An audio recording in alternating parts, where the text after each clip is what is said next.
What is crack-a-lackin', fellow thermonuclear AFers? I am Dan Valley coming at you with my certified fantabulous thermonuclear AF co-host, Mr.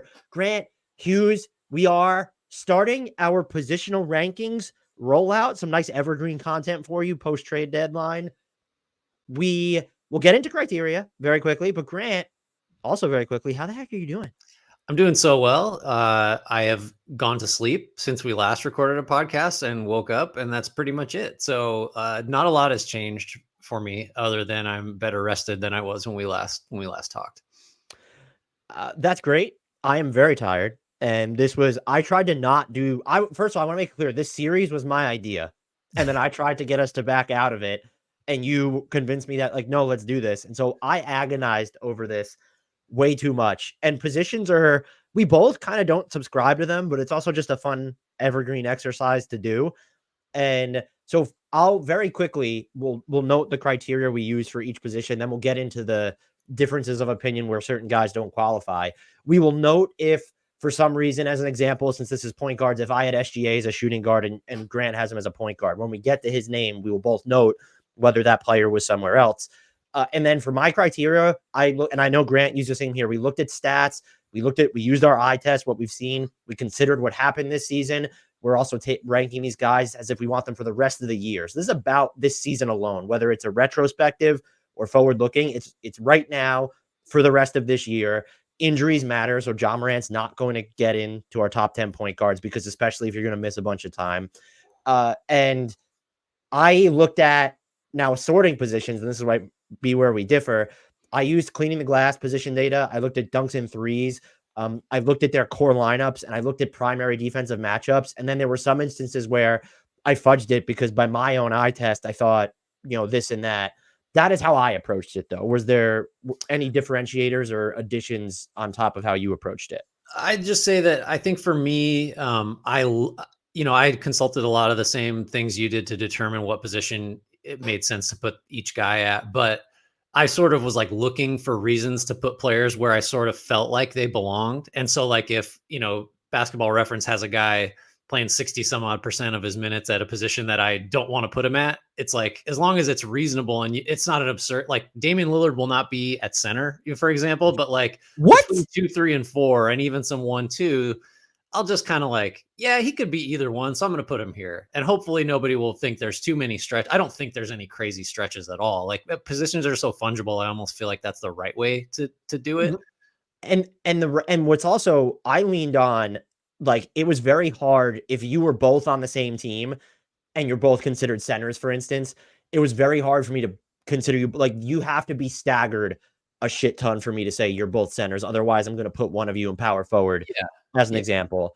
And just to Grant's point, these rankings will invariably, they might make some people angry. We're really not trying to be a-holes or inconsistent with our logic. We just thought it would be, look, I was complaining to Grant before this was hard ranking these 5 positions. And so, like, I'm excited to go through it and see where we differ. It is subjective, by the way. Like that's, we didn't just, sort Z to A by, EPM or whatever. Like that's not, that would be a lot less interesting than having a conversation. The other thing I wanted to say is that in addition to thinking about these guys in the context of like the rest of the regular season and then acknowledging like what they've done this season to this point, that's a lot of it. But I also sort of can't not think about like the playoffs as like a, not necessarily a tiebreaker, but like if I'm considering player A versus player B, and it's either been demonstrated that player B, while really good in the regular season, has a bunch of playoff issues that come up, that's going to factor in. Or if like hypothetically based on their games, because we don't have proof of it yet,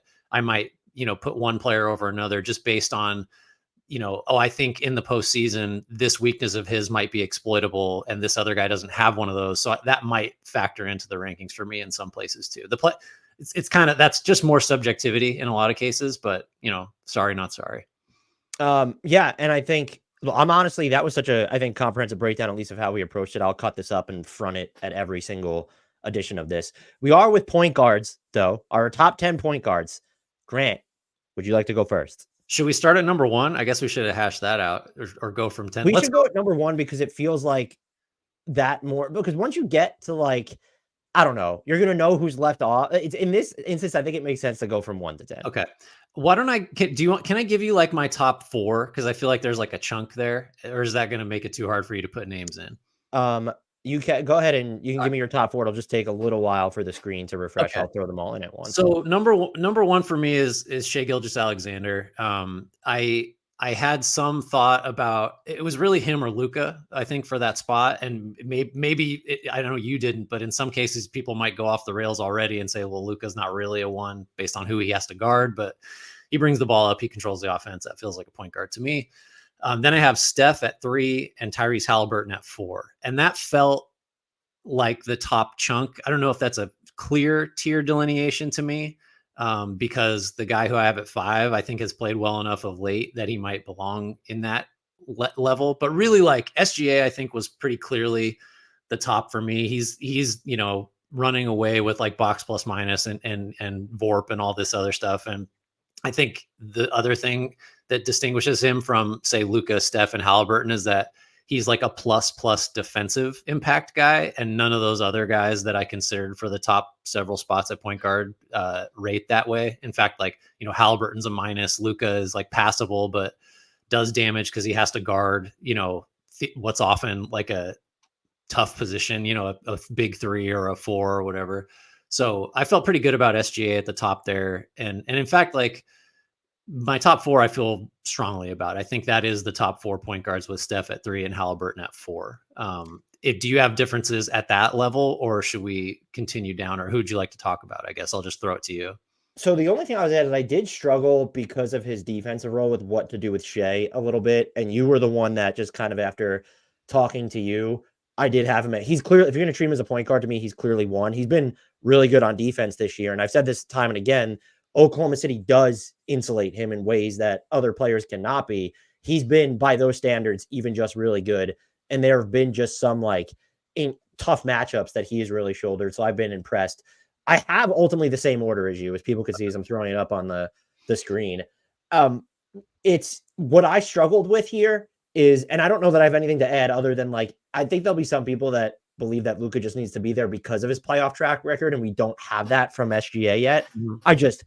You can't watch this dude and think, I don't know, like, because of what he does on defense, Luka's the better passer, the better shooter, but like Shai's creation workload is on a similar vein. What I actually struggled with here was what to sort of do with Halliburton when you're looking at some of the other names that are going to come. And I actually might, I might include my 5th one here because I'm curious as to where you had him, but looking at like he's such a good passer. Like, he's such a transformative offensive player, but you mentioned the defensive concessions are like, at this point, you're making more of them with Hallie, it feels like, than Steph, who's age 35. And so I worried about that a little bit and how to factor it in. With that being said, I had the same top 4. My number 5 guy, who would have been higher if I had him as a shooting guard, Devin Booker. Oh, interesting. So I have him as a shooting guard, so he's not here for me. But I have no qualms with you putting him at the 1. I just like that. That's what this exercise is about. It's kind of the same, and it would have been inconsistent logic for me to have SGA as a shooting guard, but not Booker. Like, Booker's listed as the point guard in a lot of the lineups too on Cleaning the Glass. And you look at their core lineups, like, it's him, it's Beal, it's Durant, there's Eric Gordon, there's Grayson Allen, there's a big sometimes, most of the time. He's just your primary ball handler and like driving your offense. And so in that case, like, he's not functioning like a shooting guard to me. A shooting guard is more like Zach LaVine, who, even if you classify him as a 3, or he is technically the point guard in certain lineups, he's never actually acting as that. And I still think there's been a lot of people focusing, and we talked about the Suns' struggles in the 4th quarter, especially on wide open jumpers. They have turnover issues. And the NBA.com has this stat. It's assist to pass percentage adjusted, and it's effectively the percentage of passes by a player or team that are assists, free throw assists, or secondary assists. And so Booker routinely ranks among the players who have thrown at least 1,500 passes this year. The only players who rank higher in this category are Trae Young, Luka, Tyrese Halliburton, and LeBron. Mm-hmm. And so, like, for Devin Booker to once again stand out in this stat under point guard level passing volume, where he is throwing more passes this year because they actually have him as the point guard, I had to put him at the point. I did struggle between him and Hallie, but Hallie's just been so transformative on the offensive end that I think once you get into the playoffs, we haven't seen Hallie there yet. I get it if people just have Booker at 4. I get it. I get it if they even have him at 3, quite frankly. Yeah. I mean, for me, like so this was a case of like, what's your heart tell you? Like Devin Booker is playing point guard. He's not a point guard to me. So that's like, again, that's just a totally, I don't have a whole lot of like statistical basis for that justification. The other thing that feels wrong about having him for me at point guard is like, he's 5th. He's going to be way higher than that when I rank him in shooting guard. And I think like that just feels more right to me. But yet, like, again, he is playing point guard for them. So will continue to. And so it's I don't been have even with Beal. And so it's like, I thought there might be more of a dichotomy there once, but Yeah. it's like Beal's been really, and kudos to Beal for trying to, people have been hard on him. He's tried to fit into the larger context. It hasn't always looked great. He's had some really big games though. So like that was also the thing that sold it, is seeing them post, like having their best players available. It's like, no, it feels for me personally, just like I'm ignoring too much functionally of how the Suns operate if I call him a shooting guard right now. I think that's right. Especially if you're focused on this year, which we said at the outset we were. So my number 5 is Jalen Brunson. Ooh. So I struggled with him over like each of the next 3 or 4 guys. Really, he could have, then 5 through 10 for me could be in a lot of different orders at the point. But I just think like when you stack them up against, I feel like I'm giving away who the rest of these guys I have are. Like he's at the top, or he's tied at the top of the next 5 guys in scoring. He's got the highest field goal and 3-point percentage. You could argue his role is at least as important as anybody else's. And he has like, I mean, more help now, and it makes the roster makes more sense now, but it's still like, it's a little clunkier and a little, it's a heavy lift for him. He's got a lot to do. He's got the best advanced, the catch-all metrics, VORP and box plus minus. I think he's probably tops in EPM among the guys left to be considered. And yes, he is. So I just, I didn't think I was going to end up here with Jalen Brunson at 5, but I feel good about it now looking at the other guys I'm sort of stacking them up against. So I'm actually like saying ooh when we actually only differ by 1 spot on him. So I'll throw up my 6 and 7 here. I have Harden at 6, and then I have Jalen Brunson at 7. And I have nothing to add on the Jalen Brunson front except to you that he's one of the most efficient off the dribble 3-point shooters. And it's not because of a lack of volume that this league is seeing right now. That was not like this super efficient part of his game in Dallas. And so we're not even 2 seasons removed from last year in Dallas. And that's the type of player he's become. He will fight on defense, even though he can be certainly attacked too. With Harden though, this is just that you have a case. I mean, there is a case to be made. Who is the best passer in the league? James Harden might be it. I think Luka's there. I think Harden belongs in the conversation. Yeah, Halliburton is there. Jokic. I mean, when you're talking about of these names specifically, it's like I might have Luka in front of him as a passer, but what I really value about Harden too is some of the metrics and just the per game numbers don't love him as much, but he's just fitting into this larger environment with the Clippers. And so he doesn't feel as ball dominant since he's been traded to LA. And then what he's been able to do to make life so much easier on Kawhi and Paul George at certain points, and just the step back 3 continuing to fall at absurd clips. He's still, you factor in, well, I'm not putting him this high because he requested a trade. I do think there's probably no bones about it to me that he is a point guard. Like, this is just, he's graduated from the shooting guard discussion. I don't know how many years ago. I still feel like he's not underrated, but undervalued because he is very high maintenance. But like, we kind of went through the same thing last year where I don't know if we had him on All NBA, but like he wasn't even, we at least honorable mentioned him, and people just seem to pass over him so easily. So a couple of reasons. Harden was among those I considered. He didn't make my list. One, because I think, and this is ironic because we're sort of, he deserves praise for sort of reducing his role. His usage rate is the lowest it's been since he was in Oklahoma City. But his true shooting percentage is the highest it's been since he was in Oklahoma City. So he definitely has like made that trade-off by necessity. He physically he can't play like he used to play. But just, so while we can praise him for that, I think it should hurt him here because his role on the Clippers just isn't as big as like literally anybody else here that I considered for point guard. But if we're prizing efficiency, then like, yeah, this is about as efficient as he's ever been. So I get it. For me, 6 was De'Aaron Fox, and 7 is Dame Lillard. Fox, I think, could have been 5 pretty easily over Brunson. he's just one of the best guards in the league. Like, he's an awesome crunch take. time player, gets to the line, has it continued to improve as a 3-point shooter, is to me so clearly the reason the Kings are as good as they are. Even though I think people tend to like split the credit between him and Sabonis. The on-off numbers do not support that position. It is very much, Fox and no Sabonis works. Sabonis and no Fox this year does not work. It's like -6 is the net rating in the ladder construction there. So after that, I'll just give you my 8, 9, 10 just to knock this out. So Lillard 7, Jamal Murray 8.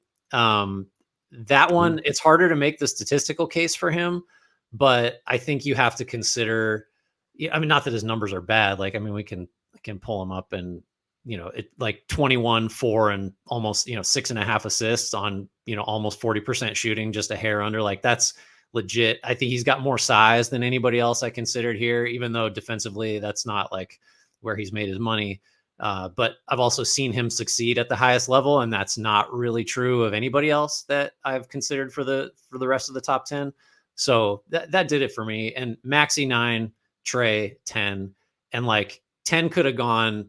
I've got like 5 other guys that you could talk me into for 10. I really initially didn't want to put Trey on there because of the defensive concerns and the sort of struggles of his teams over the last couple of years. So I have some. I don't want to get into the others I considered until you finish out your list here. I see you have Fox at 8. No issue there. We're really actually very close. But you throwing Booker in there, I think, changed it a little bit. But that just, be curious who that knocks off for you. So I'll preface it with this. Murray is my number 11 right now. So he is very good. And like, this is, we're quibbling and you start to split hairs when you're looking at, this level of whatever, but there's just the element of he's both underappreciated because of what Nikola Jokic does, but he's also optimized because of what Nikola Jokic does. And I struggle to reconcile that with his overall value. We didn't even, when I did my all-star reactions, I kind of forgot to mention him in like as an honorable mention. He certainly deserved to be an honorable mention. So I have basically I have your list after that, except they were all bumped one down. So I have Fox at 8, which is just, he has a case over Brunson and Harden. I'm just going to be honest. Yeah. Like, the only players that I would say, I think Fox should have been an all-star. The only players I would say, like, it's my top 5, and that's because I'm considered Booker and point guard. Those are the ones that I won't necessarily listen to counter arguments again. Like, I'll listen, but it's just going to take a lot to sway me. What ended up being tough was my last spot here. So having Dame at number 9, again, these guys are just bumped. I had Trey at 10, which bumped off Maxey as well. So I initially had Maxey when I was treating SGA as a shooting guard at one point. Trey has become underrated, and I'm not done. I understand the defensive discourse, but we're like in season 2.5 or at least 1.5 of him trying harder, and he is a tough fit. But you know who's also a tough fit? Like, it's Luka. It can be Harden at points. And I don't know how much of the blame falls on him for not adapting or evolving his play style enough, or is it like, now that Quinn Snyder's there, it's almost like, all right, this isn't Nate McMillan or Lloyd Pierce. Some of it has to go on Trae Young. And so that matters. And then you look at some of just the lineup data for Atlanta this year. It's not great for him. But like, this dude, in terms of setting guys up at the rim or for corner threes, like, there's him and Luka are just in classes of their own at this point there. And so his playmaking to me is just, it has become a little undervalued in my opinion. And so I felt like he needed to be included. And with Maxey, he was actually, I should reframe. I had Tyrese Maxey and then Jamal Murray as my first cuts. Darius Garland is there as well. He just hasn't, if he would have played more this season, and even then he was struggling. Please, by the way, Darius Garland, just take more threes. I beg you, please. With Murray, he's the better passer than Maxey. And what concerns me about Maxey's ultimate ceiling is, does he have any sort of wiggle room as a playmaker to do something beyond, like, I need my speed to kind of capitalize off of it? And it's not necessarily need a head of steam, but like, he's not someone who has the lateral playmaking element or the breakdown the defense with his handle playmaking element. Jamal Murray has that. Dame has that. Trey has that. Fox has that. Brunson has that. And so I'm just curious as to, it sounds like I'm dumping all over Maxey, who's going to get a max contract in restricted free agency this year. He might make all NBA for all Yeah. I know. He was just him. He was tough, and so was Murray. But those were I think those two were clearly my toughest cuts. And I will say, if he had played more, and I'm prepared to die on this hill, and I just don't think people are watching this team, LaMelo Ball would be on this list for me. Yeah, I think the injury made it easier. Same with Ja. It's just like, well, we don't have to. If we're doing this another, next year, there's every possibility both those guys will be in the top 10. But yeah, that LaMelo Ball. I'm trying to think. Oh, you said Garland. Harden was like my hardest cut from this. Do you know what's ridiculous? That just Drew Holiday is not here. That's the other name for me. And Van Vliet is quite a ways further down, but I thought he warranted a mention just because I want to be exhaustive. I'm trying to make sure we don't forget at least to honorable mention guys that had like to death. Yeah, I have the only other two I included on this list were Cade Cunningham and D'Angelo Russell. Mostly that's like recency bias, though. You're trolling me with that. I really, because, and people will hear and see this eventually, because shooting guard and small forward ended up being so tough for me. I tried to figure out ways to make Cade a small forward. I couldn't do it. He might have been shoehorned off that list anyway. So I'll recap my top 10 very quickly, and I'll give you like my 2 or 3 biggest, what I consider snubs. I have Shai Gilgeous-Alexander at 1, Luka Doncic at 2, Steph at 3, Tyrese Halliburton at 4, Devin Booker at 5, James Harden at 6, Jalen Brunson at 7, De'Aaron Fox at 8, Dame at 9, and Trey at 10. And I'll say my 4 toughest cuts, just because I really love him, is LaMelo, Darius Garland, Jamal Murray, and Tyrese Maxey. Okay. So for me, I've got SGA at 1, Luka 2, Steph 3, Halliburton 4, Jalen Brunson at 5, De'Aaron Fox 6, Dame at 7, Jamal Murray at 8, Tyrese Maxey 9, Trae Young 10, and then my guys I thought pretty hard about but didn't quite make it: Harden, Holiday. Ja was an injury one that was easier, and Garland, and really you could throw LaMelo in there too as like, well, we don't have to think about it this year because of the missed time. I was going to ask you, is that whether they're already on the list or your toughest cuts? Like, what's the name that if we fast forward 2 or 3 years, it wouldn't shock you if they were just skyrocketing up this list? And you could say Scoot if you really wanted to, but I don't. I'm too scared.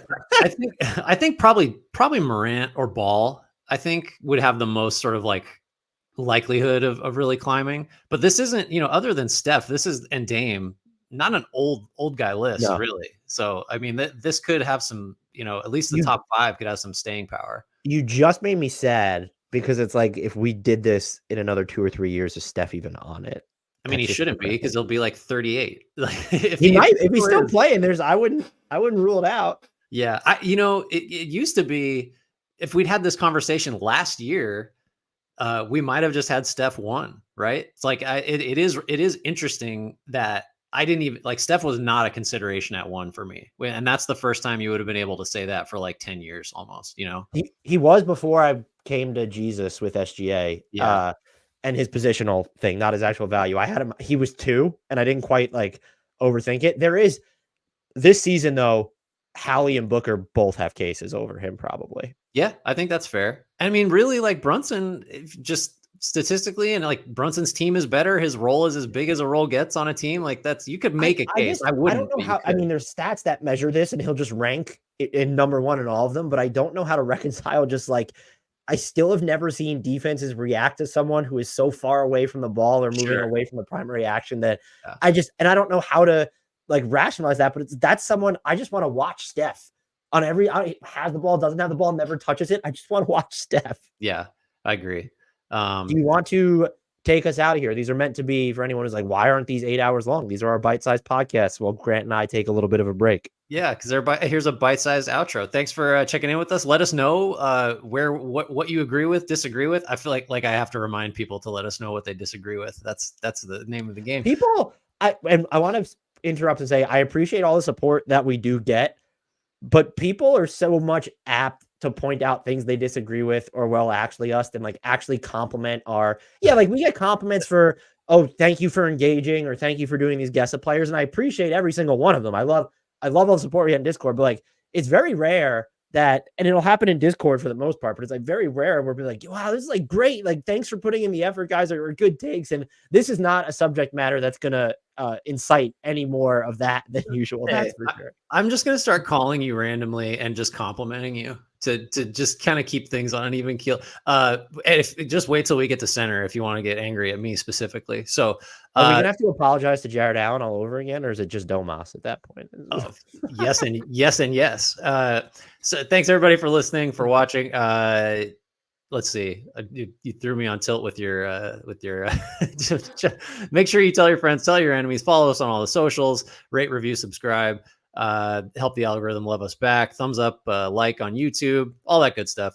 We'll close here as always with a shout out to the one and only Frank Ntilikina and an apology to Jared Allen.